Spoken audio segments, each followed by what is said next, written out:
Hi again, time for another video.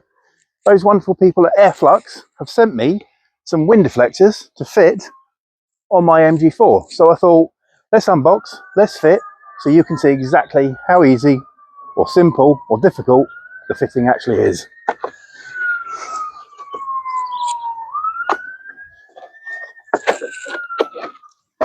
So there you go, that's what you get in the kit, obviously, exactly what I was expecting. Set of instructions and the wind deflectors themselves. So let's see how easy this is going to be. Now, normally and traditionally I know that you're going to need a pair of tweezers, because what you've got to do is you've got to peel off the backing. So it'll be easier for me to use these to get this backing off. There we go, that's the first one off. Right, let's get these bad boys fitted. So what we need to do, there we go, let's just move that out of the way, is we start off here. It does actually say that you should really use a hairdryer to warm the plastics up, but because it's been such a hot day today, we're just really not going to need them at all. And we just got to flick this. This is the most important part, just down here. You've got to make sure you peel that piece up like that.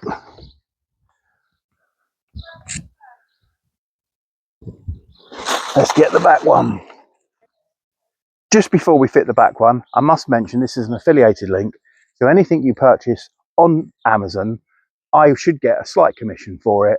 The price you pay is no different at all. It just helps this channel move on and help create more videos, which I hope you enjoy watching.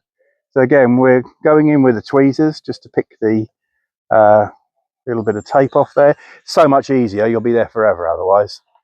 And again, as I said, really and truthfully, you should use a hairdryer, but because we've got, can you believe it, 22 degrees today in the UK, we're not going to need that, because the instructions, which I demolished earlier, actually says on them that the plastics should be around 20 degrees. So I know that that's what we have today. And then what we'll do is we'll start over in this corner, and we shall push it up like that, and make sure you put your fingers in the back and push it right up like that. Now, the most important part of this, cameraman, if you come around this way, what we've got to do is we've got to close the windows now, and they need to stay closed for at least 24 hours for the glue to adhere to the windows. Now, what we're going to gain by doing this is, as you know, or as I didn't actually mention, it's an EV, electric with the air conditioning. If you're going on a long journey, you don't really want to be putting your air conditioning on. And the problem is, when you drive in the car and you don't have these on, the wind buffers, with these, you don't get that buffering noise. So you can get cool, fresh air inside the cabin. And I think, not only that, that looks stylish. What I'm going to do is I'm going to put links in the description and in the comments for you to buy a pair of these, or 4 of these beautiful wind deflectors. That's what they're called. Nearly forgot, but there you go. Anyway, as I said, in the box, we've got another 2 here, which I'm going to go on and fit. You don't need to see that. You know how it's done. I believe on Amazon, where you're going to be ordering these for, at the moment in time, they're about £54. Get over there, get some purchase. And you know what, guys? I'll see you in the next one.